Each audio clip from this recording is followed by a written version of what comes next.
怎么了？这么晚没吃东西啊？我们一块儿去吃夜宵吧，我来请客，刚好来庆祝你攻克了难题。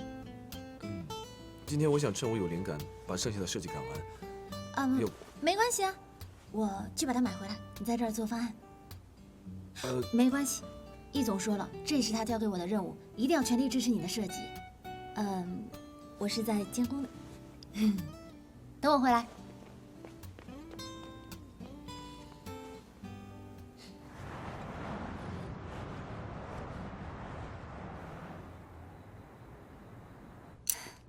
老板，给我老3样。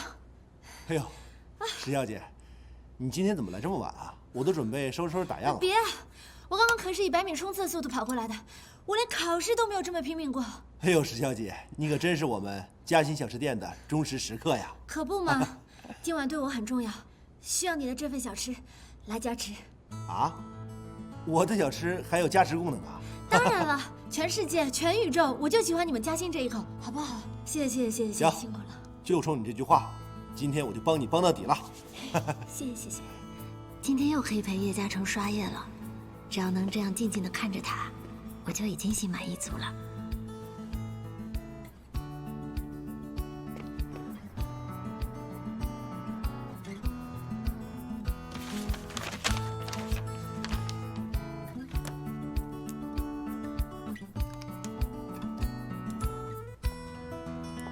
这么快就回来了？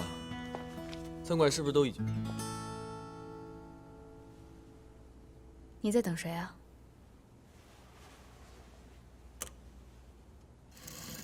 你怎么来了？怎么，不愿意见到我啊？那我可走了。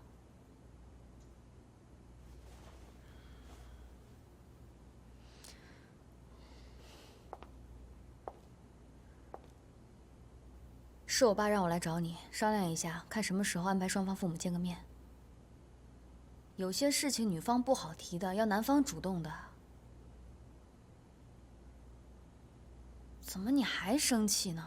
我已经跟石简道过歉了，他没跟你说吗？小江，你是为了这个事情来的吗？嘉诚，以后我不再怀疑你跟石简了。我会努力的，把他发展成我的朋友，好好跟他相处，不打扰你的工作，这还不行吗？我觉得我们2个应该再好好考虑考虑。你什么意思啊？我的意思是，婚姻是2个人的大事，要慎重。难道我不慎重吗？我为你改变了多少？难道你看不到吗？小娟，我好了，嘉诚，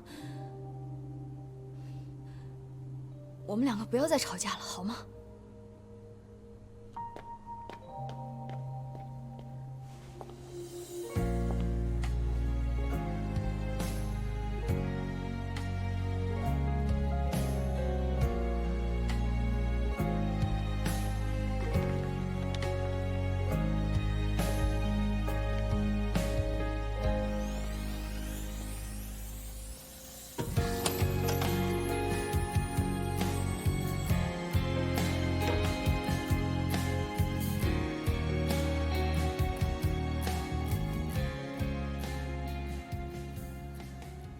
行了，走吧。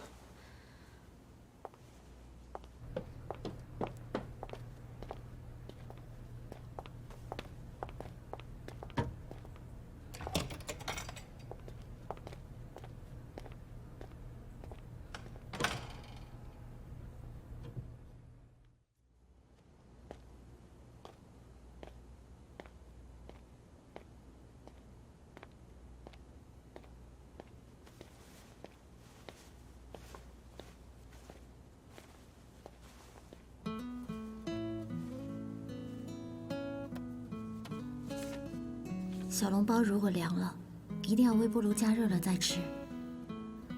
粥如果吃不完，就明天熬上当早餐，千万别吃凉的，对胃不好。一直低着画图，对颈椎不好。喝点热水，补充点体力，别熬夜太久，注意休息。师姐。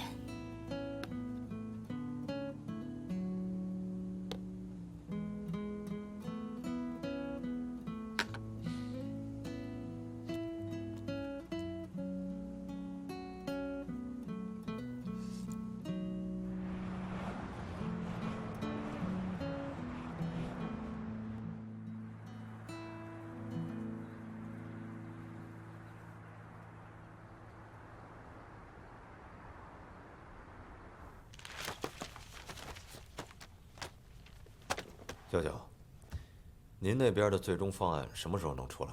我们好安排个时间，大家一起讨论一下2个方案，尽快的选择出一个。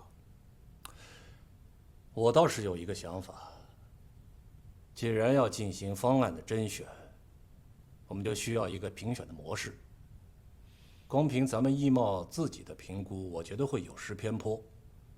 我建议成立一个专家评委会，从专业的角度对以上2个方案进行全面的评估，采取投票制，来进行最后的定夺。裴总，你觉得这个方式怎么样？舅舅的这个建议好，考虑的就是比我们周全。那专家方面由您来邀请，我全力支持。好。易总，你为什么要同意呢？还让对方来安排专家，这样的话，不是摆明了对我们不利吗？哎，你说这易钦东他又搞什么幺蛾子？每一次关键的时候他就说来捣乱。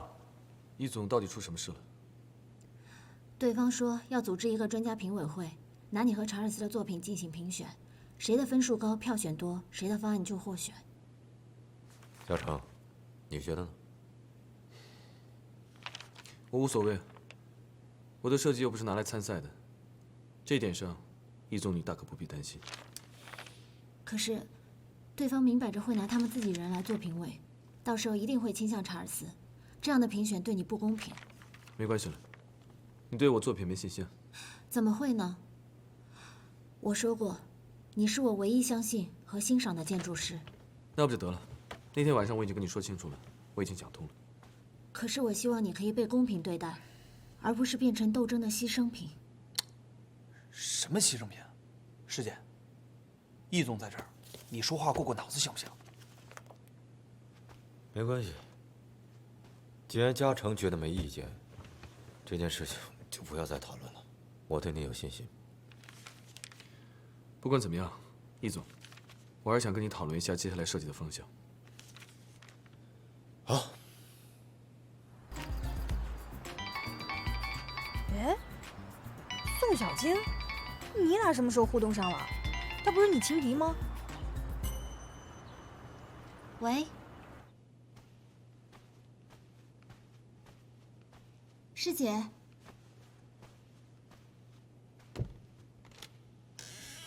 好了，您请。小心。师姐，你来啦。怎么样，好看吗？挺好看的。你说，嘉诚他会喜欢吗？他还挺传统的。应该会喜欢，他的眼光一向都很好。我还是再去挑一挑吧。哎，你也跟我去挑一下，说不定下一个新娘就是你了。走。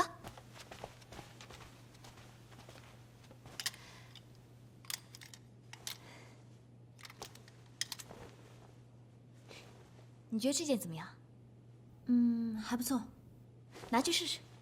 哎，我不太合适吧？这有什么不合适的？来，走，快去。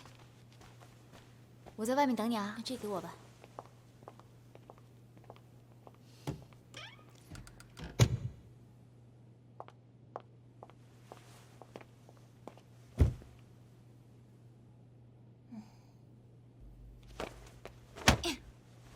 小姐，可以了。哦，好。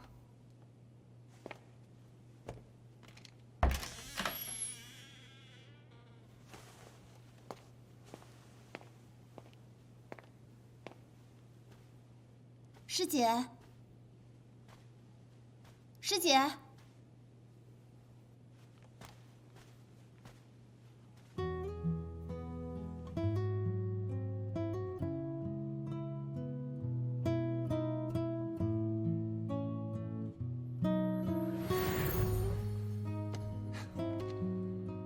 出来吧。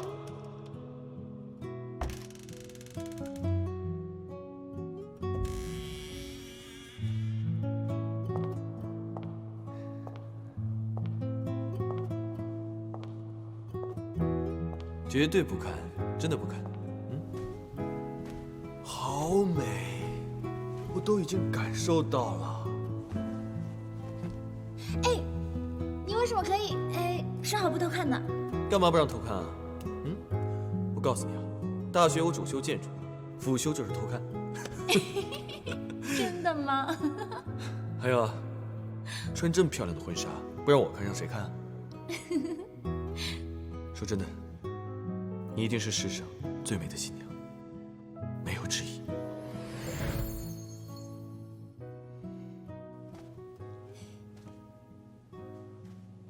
你看着我笑什么呢？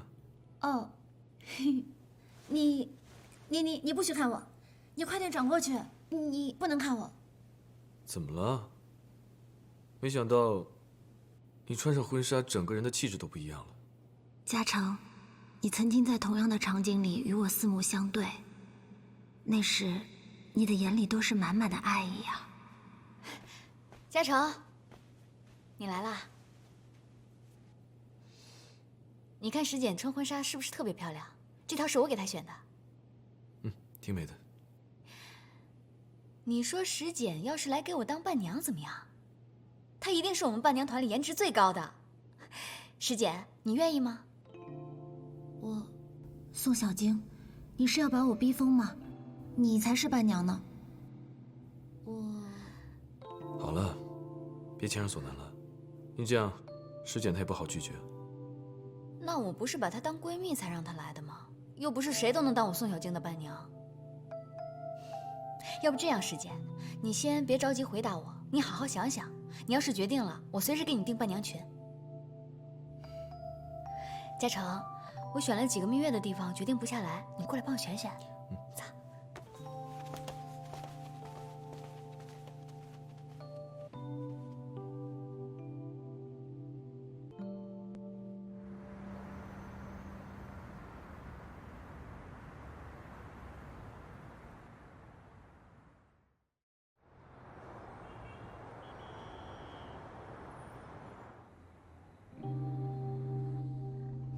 现在的嘉诚眼中没有我，可我不能放弃，我必须要努力争取我的未来。再来一杯。啊？哎呀，石小姐，这酒不能再喝了，再喝就喝醉了。醉了才好，醉了就不会难过了。哎呀，是跟男朋友吵架了吧？谈朋友嘛，吵架有助于感情。再说了，看你对他那么好，就像你上次啊央求我给他做夜宵一样，他肯定跑不了。我老公要跟别人结婚了。啊？你结婚了？这什么时候的事啊？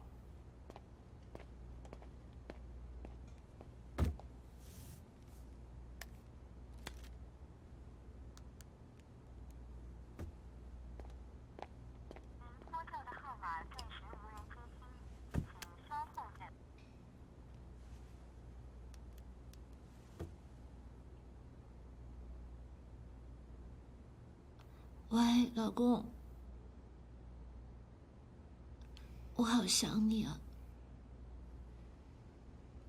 你来接我好吗？我在嘉兴小吃铺等你。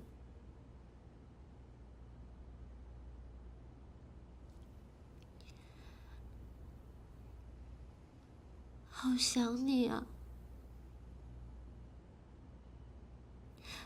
我心里真的好难过，可是没有人知道我多难过，也没有人听我说，连我妈妈都不可以说。好希望一觉睡醒就能躺在你的身边，一切都没发生，该有多好。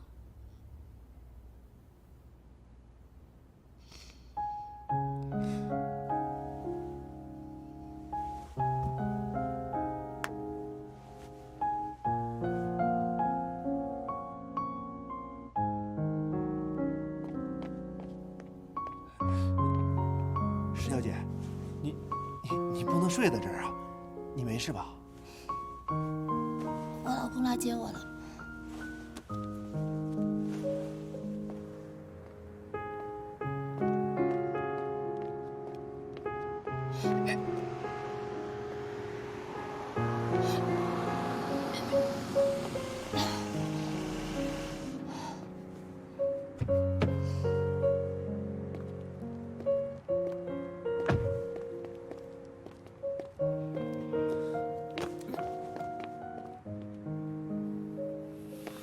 你没事吧？啊？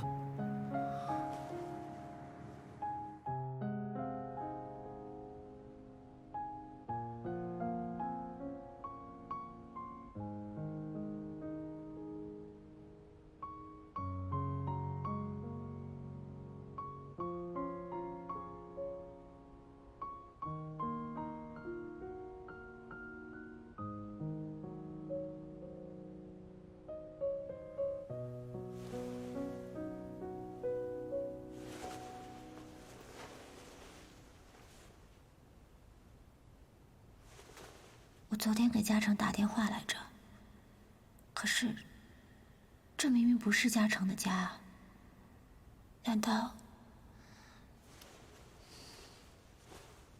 难道这里是？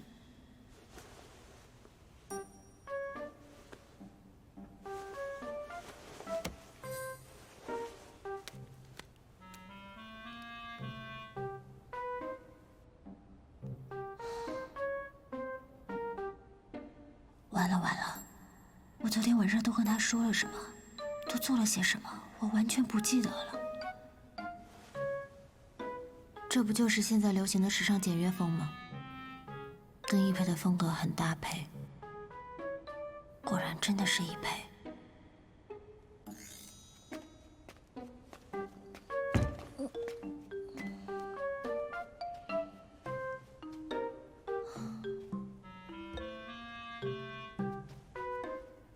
这么大的房子，不会就他一个人住吧？参观够没有？你好，易总。我怎么会在这儿啊？这个问题好像应该我问你才对吧？我是不是昨天晚上喝大了？有没有？是不是骚扰到你了？看来你没有完全喝醉。我是不是说了很多的胡话？因为我平常从来都不喝酒，所以一沾酒就倒了。把它喝了。对不起，易总，我不是故意要来骚扰你的。喝了。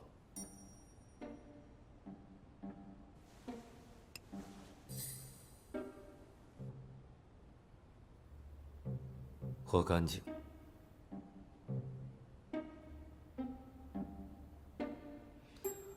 宿醉，第二天容易头疼，要补充充分的水分和维生素，才能加速酒精代谢。不会喝酒就不要自己灌自己。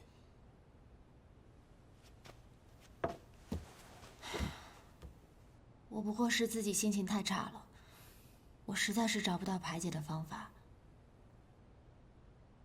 没有出什么丑吧？那你记得多少呢？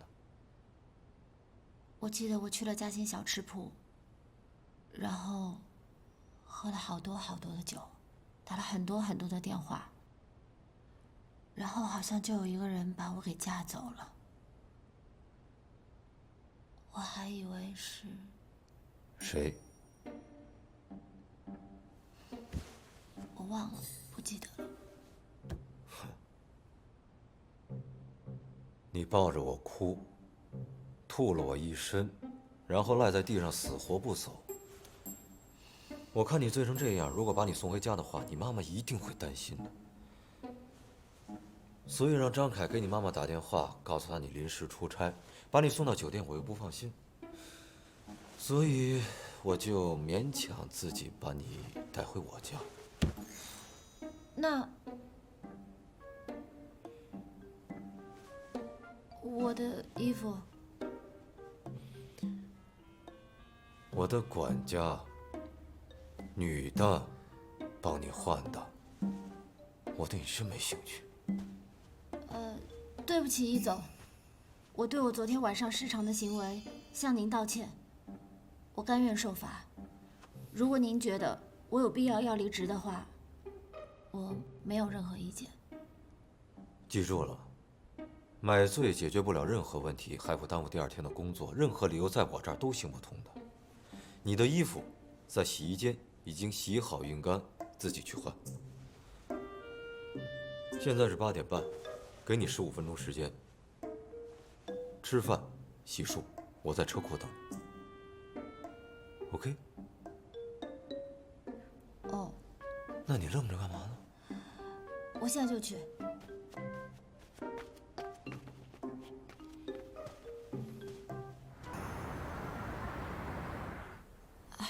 不是，你不要误会啊，反正不是你想那样。我昨天只是喝多了而已。这是你的私人生活，不必跟我解释。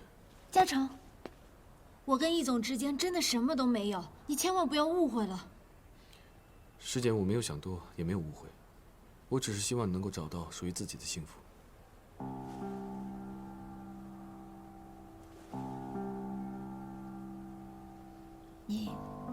你是不是真的一直都很讨厌我？看到我就很烦我。我知道你跟小静师姐马上就要结婚了，虽然我心里有100个不愿意和不舒服，可是我还是逼迫着自己一定要去祝福你，因为我答应过我自己，我不能去阻挠你的幸福，我一定要永远在你的身边支持你和支持你的梦想。请你无论如何不要再说出祝福我的话，好不好？因为我的未来，我的幸福只有你一个人。可是显然现在我的幸福根本就与你无关，所以我可以祝福你，但请你不要祝福我，你听见了没有？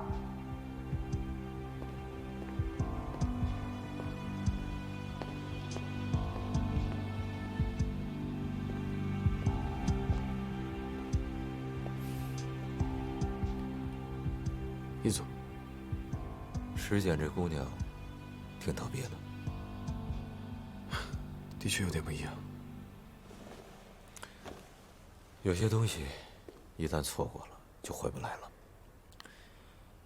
走吧，我们聊聊工作。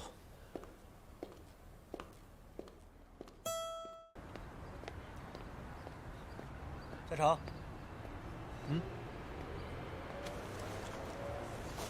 我说你刚才打球的时候心不在焉想什么呢？格兰城的项目还没想通啊？那项目早完了，明天还要开研讨会。那你愁什么呀你？我就是觉得，好像自青林回来以后，我感觉我和小晶2个人分别在不同的方向和轨道上努力。你这个叫婚前恐惧症，没事儿，等着哥们儿给你开一个告别单身的大 party， 让你再浪一回。我告诉你，千万别给我整那个啊！我特别不喜欢在人前疯的那种。再说了，我这也不是恐惧。我跟你说，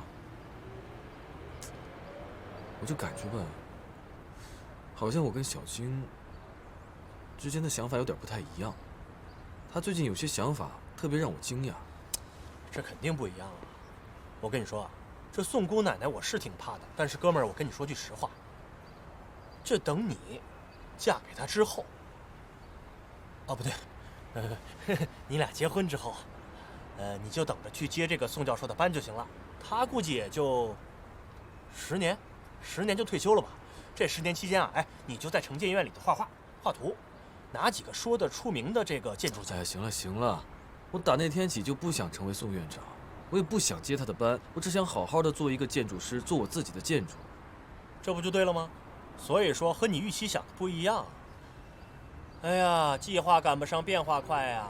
当初你和宋小晶谈的时候，也没想到背后有一个岳父这么一个大好事等着你。再说了，想走这条路的人多的是，那是咱宋姑奶奶看不上他们。你啊，就当是瞎摸碰死耗子，捡这么一个大便宜。我问你啊，你的成就感都来自于哪里？成就感，我啊，特别简单。我给你举个例子啊，上周我帮一老大爷老大妈改造了一个旧房子，改完出来一看，真漂亮。我要当时兜里有钱，我就自己买了自己住。就这事儿，我能乐1年。你知道吗？哎，做好格兰城那个新设计以后，我好像就更加明确我自己人生中想要什么。所以，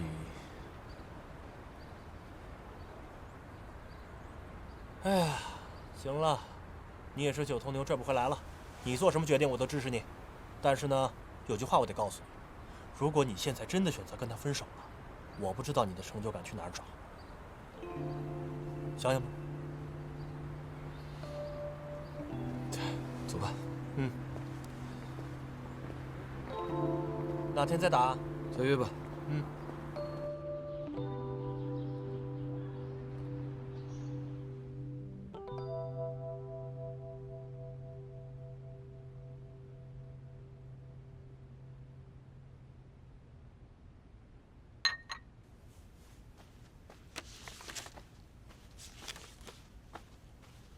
宋小姐，还有其他的款式，您可以看一下。嗯，好。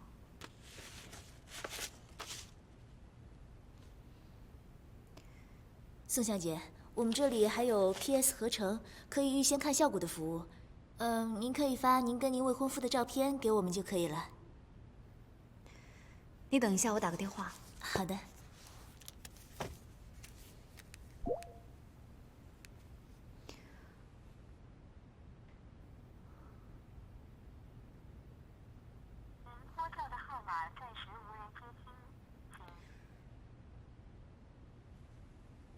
难道又和嘉诚在一起？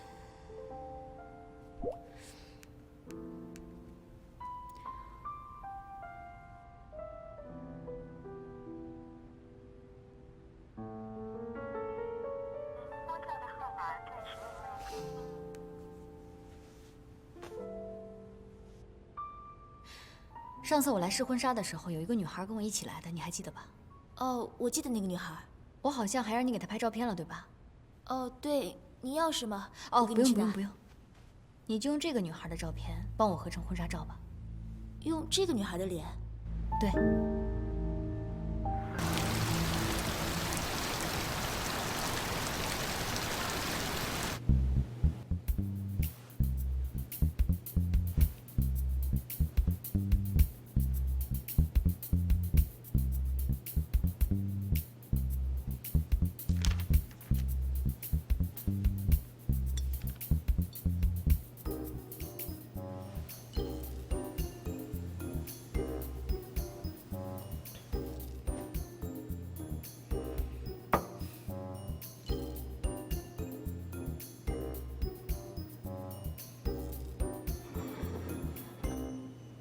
给我加点水。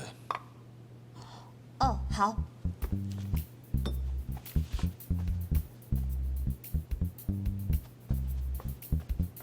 你走，那是不是说明你不开除我了？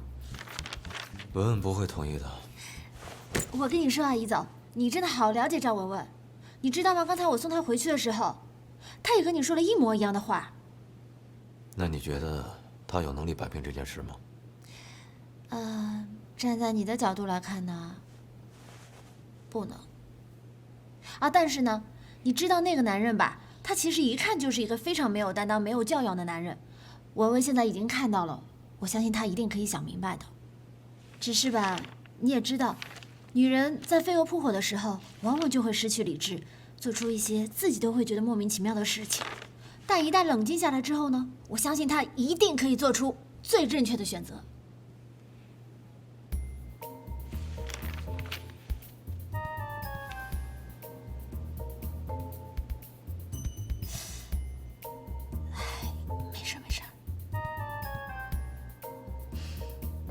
你是说你自己啊，还是说赵文文？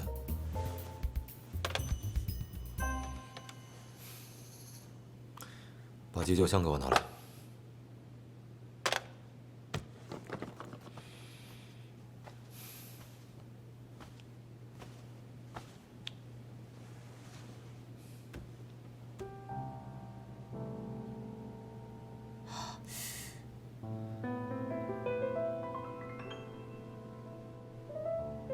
1个小时以前，你给我汇报的是全部吗？绝对，绝对是全部，所有细节都没有落下。劝他把酒戒了。这只能要易总自己命令他了。易总，急救箱来了，急救箱来了！你怎么了？啊，你没事吧？给，用奶哥。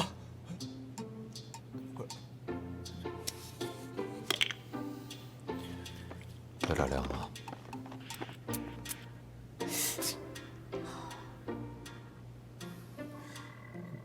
师姐，你手怎么了呀？哎呀，这就是你的不对了。你这犯了错误，你也犯不着摧残自己的手吧？易总，张凯在上班的时候，他看热血漫画。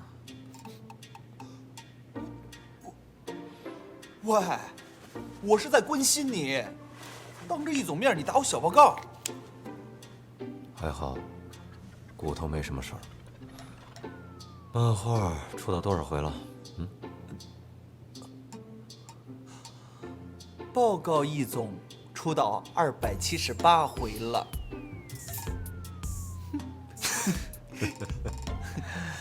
哦，对了，易总，刚才外头送来一个信封，说让您亲自拆。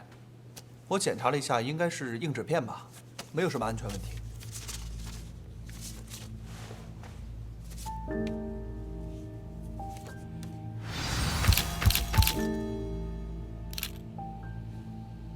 我竟然看到有一个人在偷拍赵文文和李亨利，全身黑色，黑帽子、黑衣服、黑鞋子，穿得跟个黑衣侠一样。果然怕的是赵文文啊！谁呀？一个穿着全身黑色的人，还戴着棒球帽。那天就在咖啡馆门口，就逮着赵文文拍。你都看见他拍了，你不抓他回来？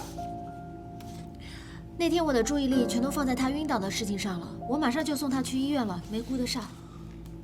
你觉得这是谁干的？这还用猜吗？明天就是格兰城配套设备的定夺会了，这个节骨眼上送这种东西来，很明显是在威胁咱们呀。所以是易清东想利用赵文文的事儿，在格兰城项目上反将一军。如果是真的，那专家评委会会不会已经被他们打点过了？那还用说吗？可是这样的话，对你们的努力实在是太不公平了。你不会妥协的，对吧？这些照片，我们3个谁也没见过，千万别告诉文文。知道了。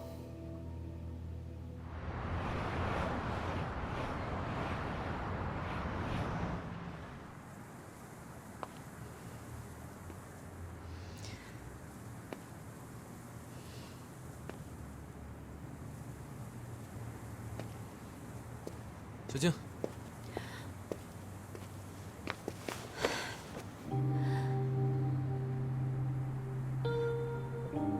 怎么了？发生什么事了？小静，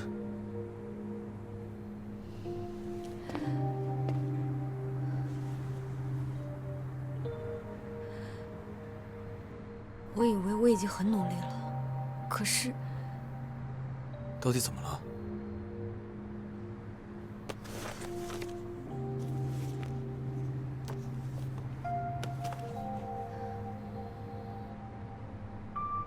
我一直觉得我们2个人很快就要结婚了，他就能把触角伸向易总。可我没有想到，他什么都想要。他得不到的，也不让别人幸福吗？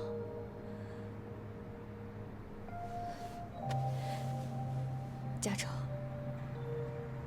这个女人太可怕了，再这样下去，我怎么能够踏实啊？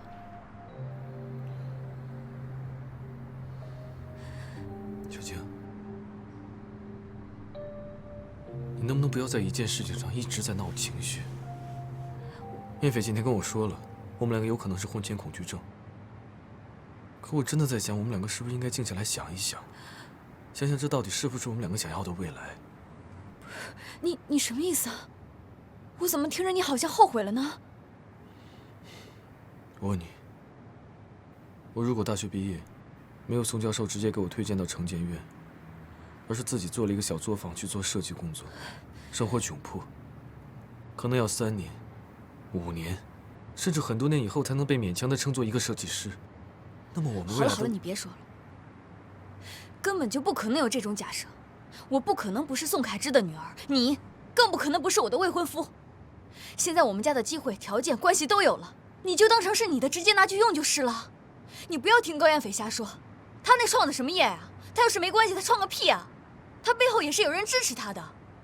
你跟他不一样，你爸妈在清理，你们在设计圈没有关系，所以你现在就应该踏踏实实在我爸那儿，这才是你唯一也是最好的出路。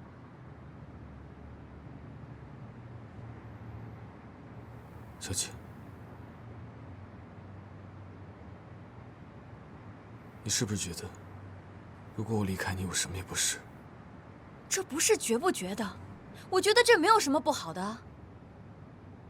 反正这件事不能就这么算了，这种靠男人上位的女人太可怕了。叶嘉诚，你必须离他远一点。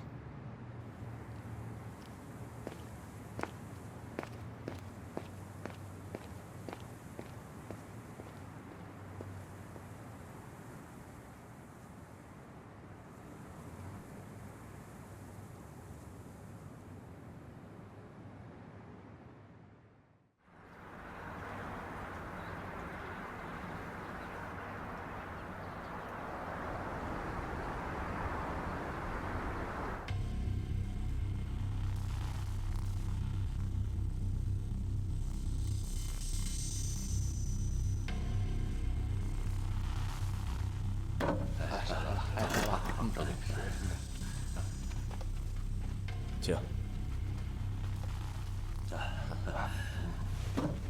这就是英国来的设计师。哦。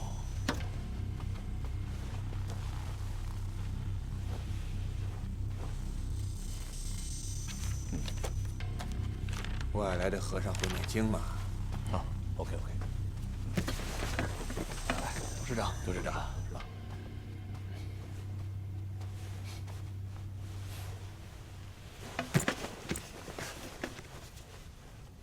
为了这个格兰城的项目，说句老实话，我真的是操碎了心，整夜的睡不好觉。所以呢，我特意跑到了英国，请到了业界的大师查尔斯先生，来为我们这个项目出谋划策。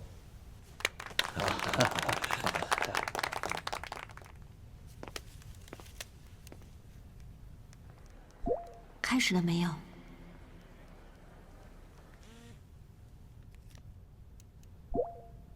好了，接下来呢，就请两位设计师分别的来阐述一下你们的理念。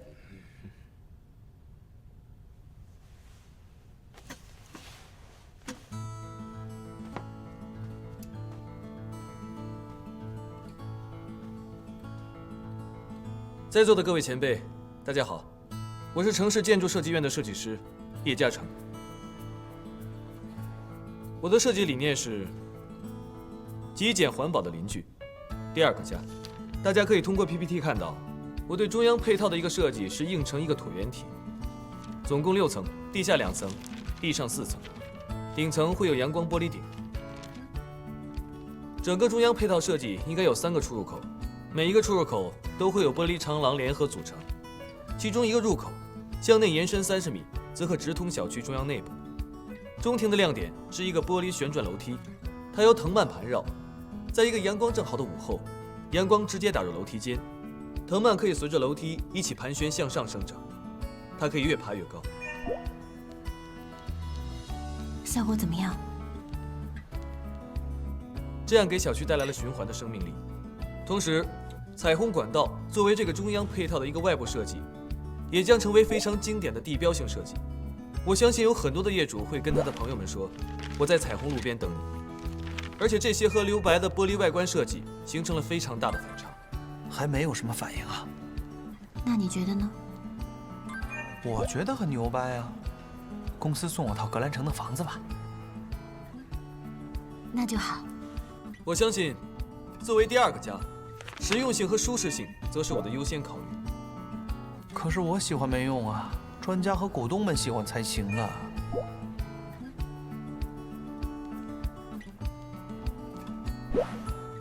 谢谢大家。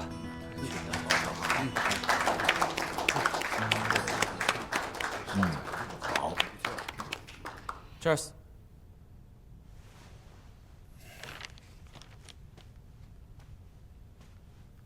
Thank you. It's fantastic. Thank you. I love it. It's your turn. Thank you. Thank you. Dear respected, my name is Charles Bean. It's a pleasure to be here today and introduce to all of you my concept design. My concept design is about the London...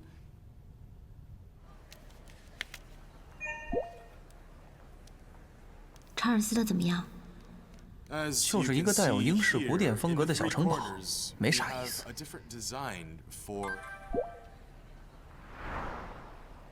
那你觉得我们有优势吗？ Like I've mentioned before, they are all different styles with different concepts. 比叶嘉诚的要显眼一些，因为最高处有6层，是瘦高型的，有点大本钟的样子。易总怎么看？ As you guys can see, like I've mentioned before, they're all different styles with different concepts, and I believe you will like them all. 我哪知道啊？他面无表情，听起来很认真。我怎么有一种不好的预感？ It is unique and special. Thank you. Thank you very much.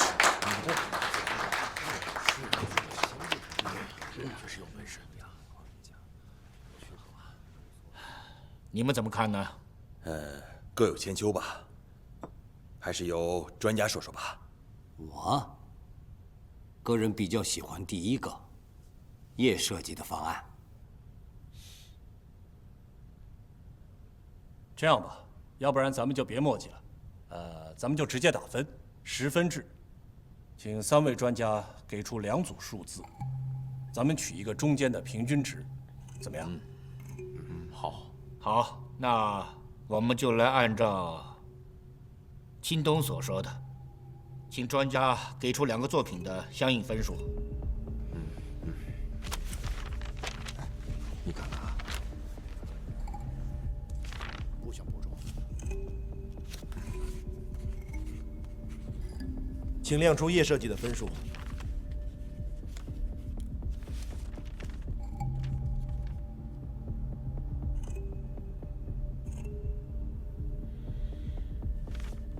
请亮出查尔斯的分数。哎呀，还是查尔斯技高一筹啊！确实，也没差多少。英国来的就是不一样啊。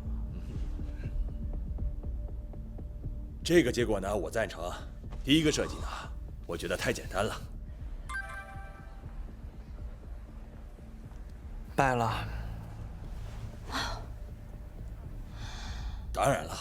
它也有它的亮点，但是以这种人文和环保为考虑的，这无形中呢流失了咱们这个项目所需要的华丽呀。我就听说澳门那边正在建一个什么威尼斯人，哎，咱们可以建一个小伦敦人嘛，挺好啊。这人啊，一看就记住了。再说了，这格兰城啊，就是个标准的住宅，业主们呢也大多数是普普通通的工薪阶层，你跟他们说环保、生态循环，以及这个极简主义什么的，他们懂个屁呀！不好意思，在座的各位前辈，我想说2句。这一次，我首先要感谢易贸集团能给我这样的一个机会，让我去挑战学习。其实商业领域的设计，我接触的并不多，这次机会对我来说受益匪浅。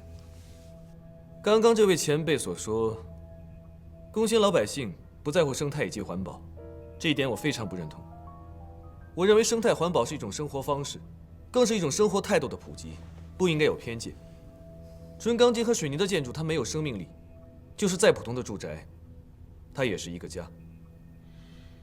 伦敦虽奢华，但它毕竟是异乡。你说的这些没用，你就是个设计师，也一样，不懂市场，不懂生意。别扯那些没用的理想，哎，你的设计就明显比查尔斯设计的工期要长啊！我们要的是什么？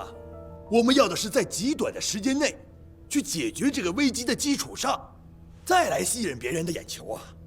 什么异乡不异乡的，只要新鲜漂亮就可以了嘛。裴总，你觉得呢？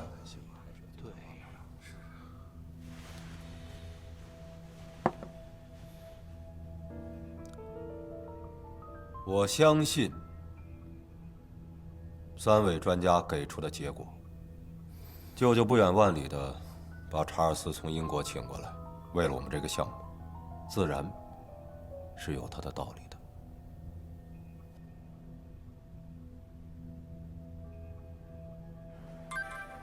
易总也没反对。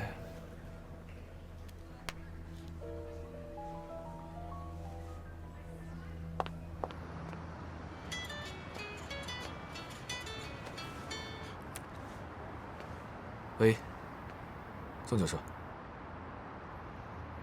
我下午就赶回去了。您都知道了，我没事，那我下午去找您吧。拜拜。嘉诚，你不要在意啊，这个会议一点都不公平。你上去吧。我陪你待会儿，我就上去。我没事的，你走吧。那好，我不吵你。不过你真的不要往心里去。虽然我知道你对待你自己作品的评价很在意，但刚才在会议室的那些人根本就是一些生意人，他们不能代表所有人的。他们不用代表所有人，他们代表他们自己的意见，我的作品就不会被采纳了。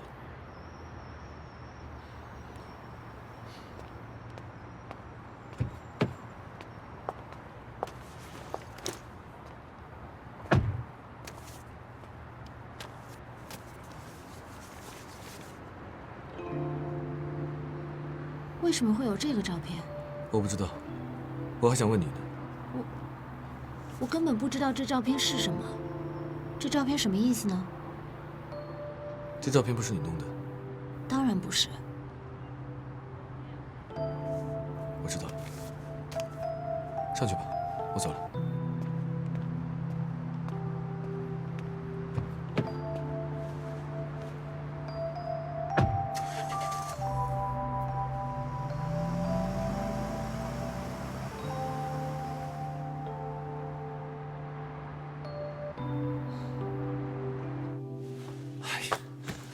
易总，咱们就这么轻松的让易新东占上风了？这董事长还把赵总给请过来了，这是为什么呀？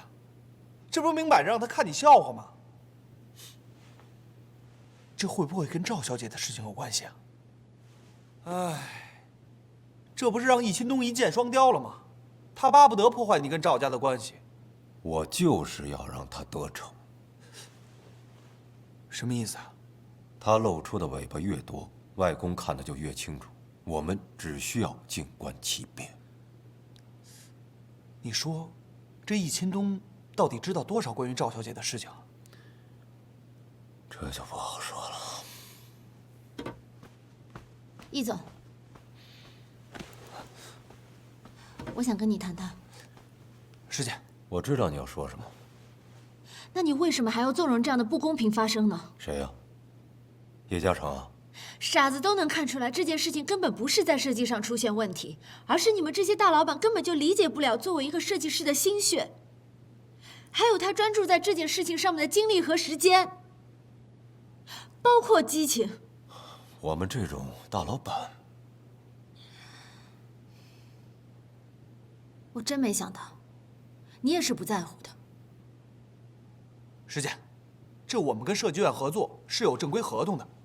他工作，我们付酬劳，咱们又不是没给钱，你替他着什么急啊？这不是钱的问题。OK， 这不是钱的问题，也不是设计的问题，那你还有什么问题吗？我为什么要在乎呢？我们这种大老板，为什么要在乎一个建筑师的挫败感？师姐，如果你再因为情感，或者说，因为你的冲动影响到了工作的话，即便是赵文文给你说情，对不起，他不做人。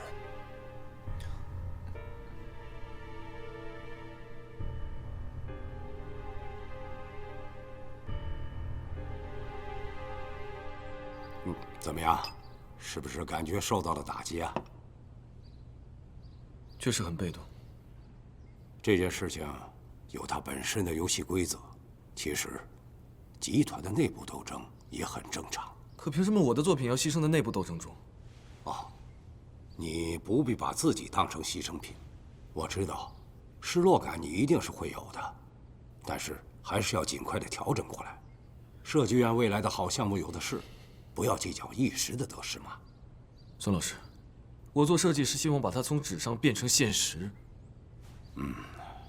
不要太理想主义。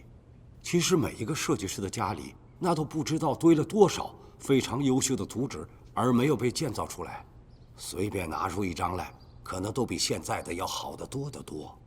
只是它不一定适合现在城市发展的需要，或者说是不适合地产商赚钱的需要嘛。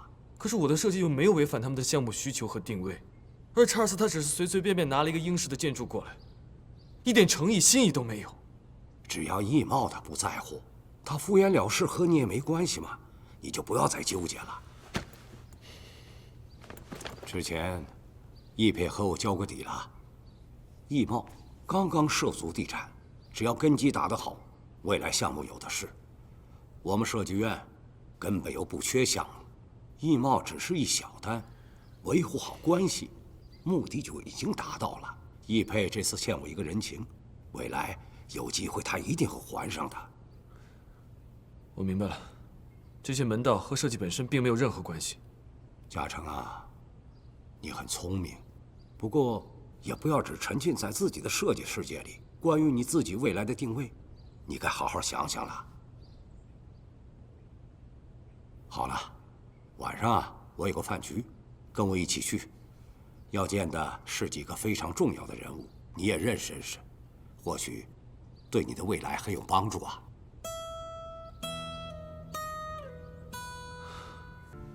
对，来，干一个，来干。来，小叶，单敬你一杯。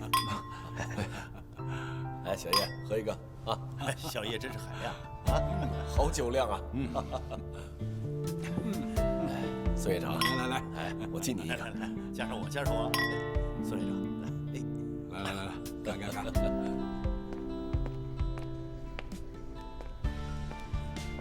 宋院长对小叶这么喜欢，夸他没边儿了。你没听说吗？啊，小叶是宋院长的准女婿，城建院未来的接班人。说是设计部优秀青年设计师，哼，好听吧？哦，这样啊，我说呢，看来这个小叶啊并不简单。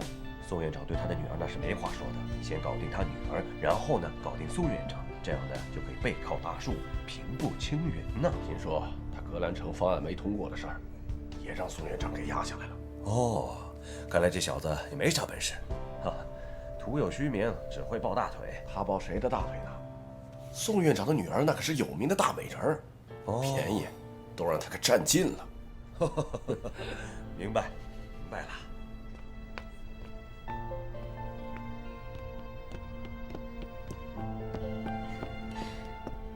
哎，嘉诚，你怎么出来了？是不是来接我的？我不想进去了。怎么了？结束了？没有，宋教授还在里面，你进去吧。嘉诚，我知道你在易茂说了很不开心，不过这又不是什么大事，别太在意嘛。那你觉得什么才是大事？里面的饭局对你来说才是至关重要的大事，这关乎你未来的发展。好了，我们进去了，别让叔叔他们等太久。走。别想了，嘉诚，有得必有失，我觉得这也是好事啊。刚好你可以跟我踏踏实实准备英国的设计大赛。再说了，院里的设计项目那么多，你想做哪个，我让爸爸推荐你做不就好了？不就输了一个配套建筑的设计吗？没什么大不了的。我出去透透气，你先进去吧。哎，嘉诚。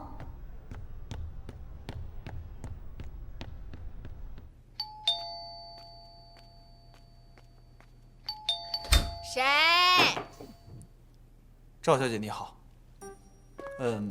易总派我来取点东西，我可以进来吗？谢谢。取什么？啊？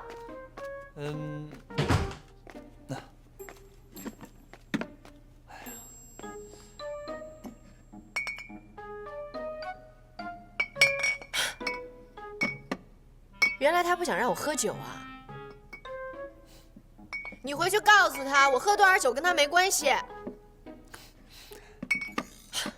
不是，再说了，你们把这些酒全部都拿走，我自己不能买啊！幼稚。赵小姐，你别激动嘛。我觉得你说的话都对，不过呢，你刚才说的，我觉得你最好给易总亲自打电话说清楚。哦，对了，易总让我给你带一句话，他说让赵文文尽快解决所有的事情，因为已经有人知道了。不可能，除非石简说出去。赵小姐，你已经被人跟踪了，易总很担心，你得收敛点。他要是担心我，早就自己来看我了。易总晚上有一个很重要的会议。再说了，易总能让我来干这样的事情，以他的性格，这种关系已经很明显了吧？没什么事，我先走了。等会儿，你回去告诉易培，你叫他不要担心，很快我就会解决所有的事情。OK， 拜拜。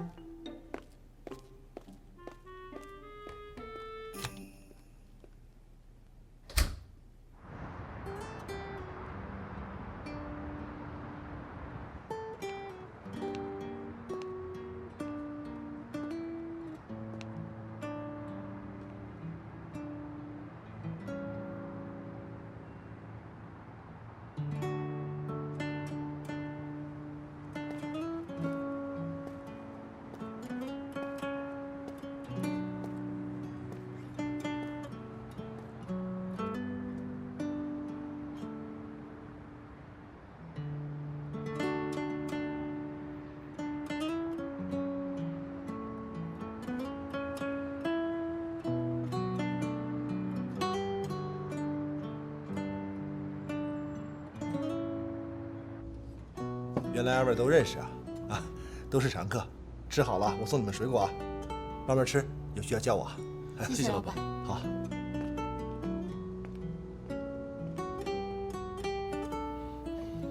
那张合成的婚纱照，不是我。我知道。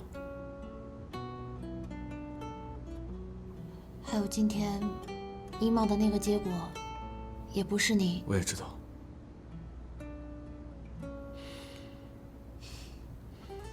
我知道应该是我的台词，你怎么知道才应该是你的台词？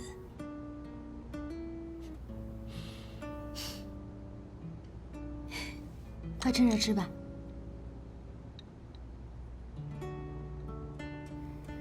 你宁愿是因为设计的不够好而失败，对吗？对啊，不够好或是不对，我可以不断的去修改或去完善它。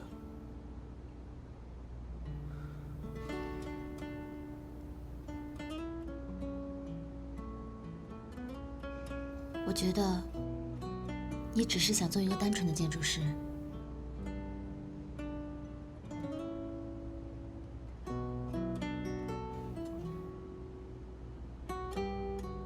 但就现在这种情况继续发展下去，恐怕不行。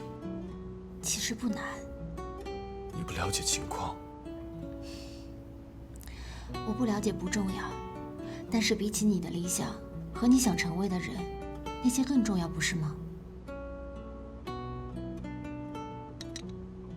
我看过你的研究生毕业论文，那些你自己写的内容还记得吗？过去这么久了，你最初的理念，总有一天一定会实现，相信我。马上到了，不要睁开眼睛哦。还未到啊？到了，准备放手了。嗯。3、2、1。哇！怎么样？这是那我是我工作室的运营总监。恭喜你嘉诚，终于达成了愿望。现在不是还有你吗？是我们2个人的愿望。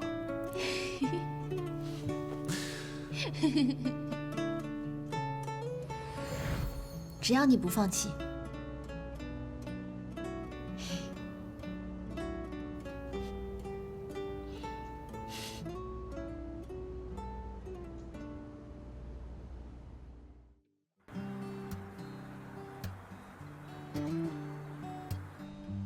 你的意思是一户一户的去找那些业主们投票啊？对啊，因为我相信业主他们一定会有自己的眼光，而且你的设计都是在真正为他们考虑，所以我相信他们会有这样的判断力。可是业主们有1000多户，我们这样一户一户的去找他们，会不会太不现实？没有试过怎么知道不现实呢？再说1000户算什么？就算是1万户也得去试一下。我相信只要我们有耐心，没有什么是做不来的，辛苦一点不算什么。你对我这么有信心啊？哪怕只有1%的希望，我也愿意去为你尝试。而且我对你的设计非常有信心。你该不会是不敢接受业主的考验吧？你不必故意激我，你知道的，我为了设计可以做出任何事情。疯狂起来，比你要疯狂。你知道吗？你现在的样子非常像未来的叶嘉诚哦。未来？那是我跟未来的一个秘密，一个关于时间的秘密。我知道，你对这次比赛的结果一直耿耿于怀，可你真的不必特意为我做这些的。我不是为了你，我是为了你的设计和你的作品。因为如果真正的好作品、认真的想法被白白浪费掉，那才是最令人失望的事。好，我去准备一下。嗯。昨晚在嘉兴小吃铺，是我认识嘉诚以来第一次看到他那么失落、那么沮丧的样子。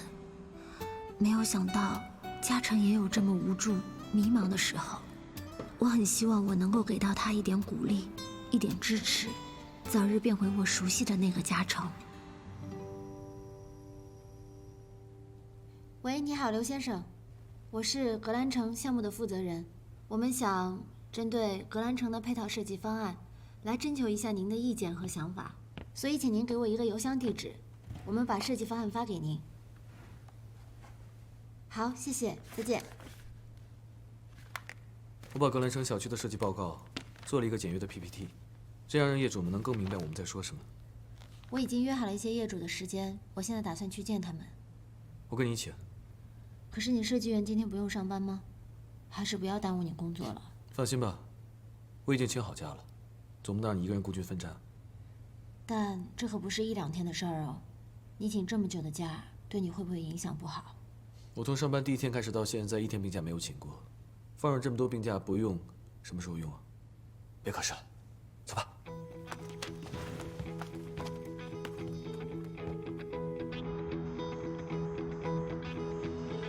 这就是我们中央配套项目设施的一个设计案，如果您同意的话，请在这边打勾。谢谢。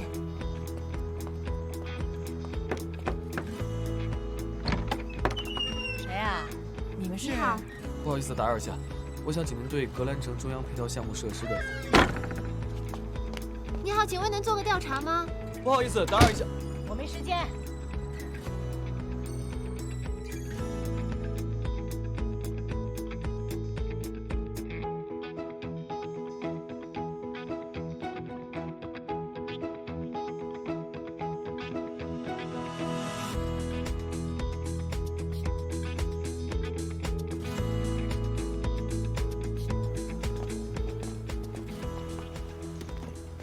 来了，今天2位一起来的。是啊。想吃点什么？醉鸡、小笼包、蛋花蔬菜粥。哎呦，这不知道的还真以为2位是一对儿呢，连吃的都那么一致啊！稍等啊。对了，我们现在总共收到600多封邮件，400多封是那些业主当面投票的，还有100多封是没有投票的。现在我看了一下，所有的投票呢是683票比321票，所以你比查尔斯整整高出了362票，完胜。我还以为可以全局压倒性的通过呢。你没有办法满足所有人的喜好的嘛，坚持自己的想法才是最重要的。然后查尔斯这边呢，我明天还会再去找他们谈一谈，说不定听完阐述之后，他们会改变意见也不一定啊。所以我们从明天开始兵分两路，你呢继续按照原计划去找业主，我呢就去攻克对方的阵营。你还说我贪心啊？你现在看看你自己。我是想锁定胜局嘛。来了，小笼包来了，谢谢你啊。来吃啊。谢谢。麻烦了。我感觉这小笼包要是再晚来一点啊，我连这个都能吃下去。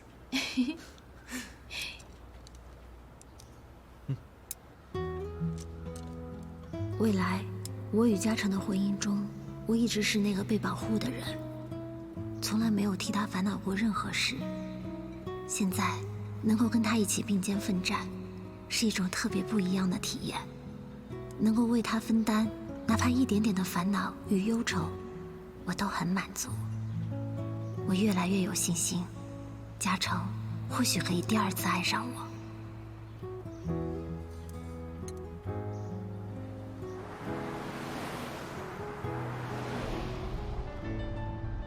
海上钢琴师，你还知道这部片子呢？当然了，你忘了吗？是你大学，是你母校，我们大学里面的电影院放过呀。学校还放过这么经典的片子啊？你在学校的时候没有放过吗？记得是我大3的时候放过，好爱这部片子，而且音乐也特别好听。我还记得，尤其是在结尾的时候，让我哭得稀里哗啦，特别感动。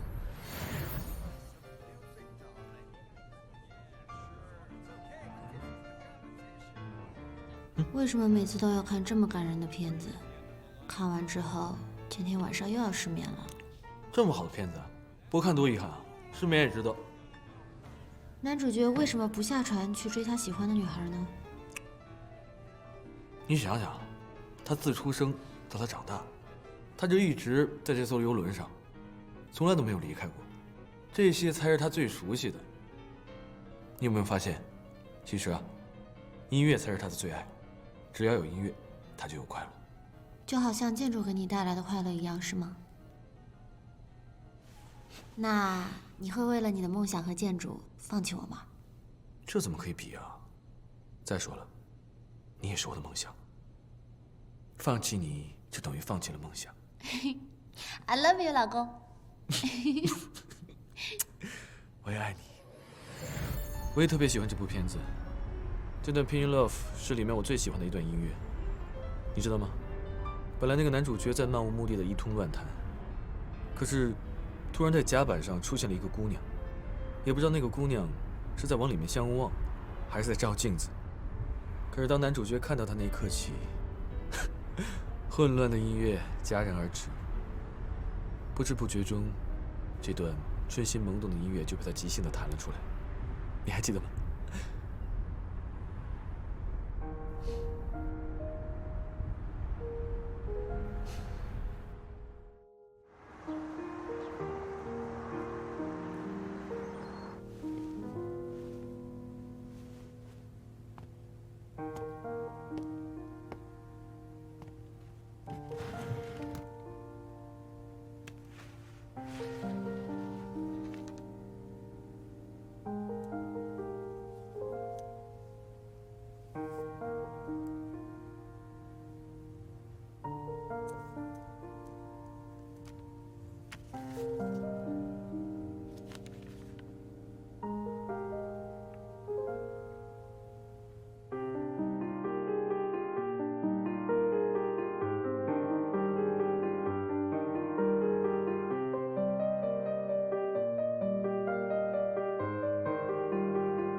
我们终于做到了这些原本以为不可能完成的任务。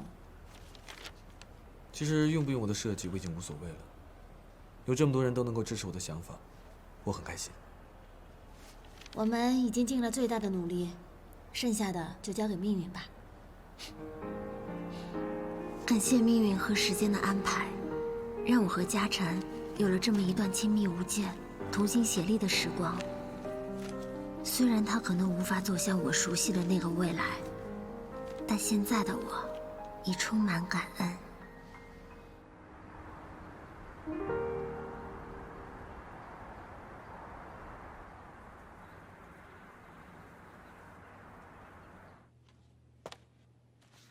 易总，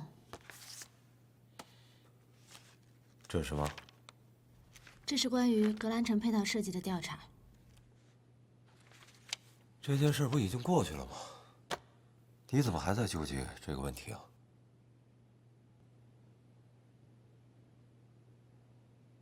最近你是怎么回事啊？怎么总是找不着你人呢？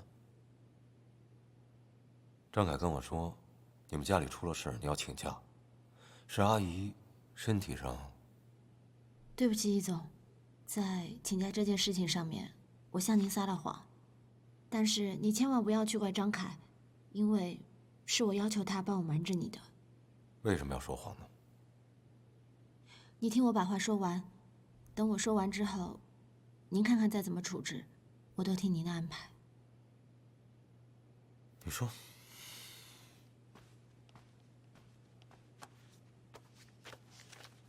易总，这些文件夹都是针对格兰城一期1207户用户对待格兰城配套设施方案进行的投票结果。其中叶嘉诚呢是获得了835票，查尔斯他获得了372票，所以叶嘉诚比查尔斯整整高出了400多票。这些调查都是真实有效的，我都全部认真核查过。所以我觉得易总在格兰城的配套设施这件事情上面，我觉得如果只是单纯的去听取专家的意见，会有失公允。毕竟格兰城的业主，他们才是真正的使用者，所以他们的意见才是最重要、最有意义的，不是吗？虽然这个结果未必能影响最终的决策，但起码我们向业主传递了易贸是尊重业主的，而且是会为了业主切身利益去考虑。当然，这无形中也是为公司做了一次有价值的宣传。所以这些就是我最近做的所有的事情，也是我请假的全部原因。说完了？那你在做这件事情之前，为什么不来请示我呢？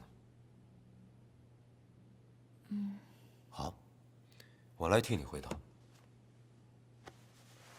你担心我会因为赵文文的事情对于易勤东妥协，你担心我会阻止你做这件事情。那好，我就想问你了，你做这件事情的真实目的是什么？如果我在你心里头只是一个只关心自己利益的人，你还指望我有什么作为呢？我除了把所有的事情向您汇报之外，我也别无选择。但利益之间，我相信易总一定会有明智的选择。你知不知道你这么做，我很有可能开除你？知道。哦。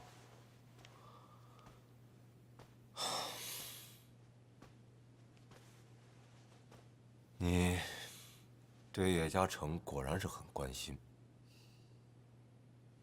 可是他马上就要和宋小晶结婚了，难道你不知道吗？我当然知道，但我做这些从来不是为了让叶嘉诚感激我，我也从来没有想过要他来回报我。所以，无论他结不结婚，不管怎样，我都会这么去做。你出去吧。可是现在这件事情还没有结果，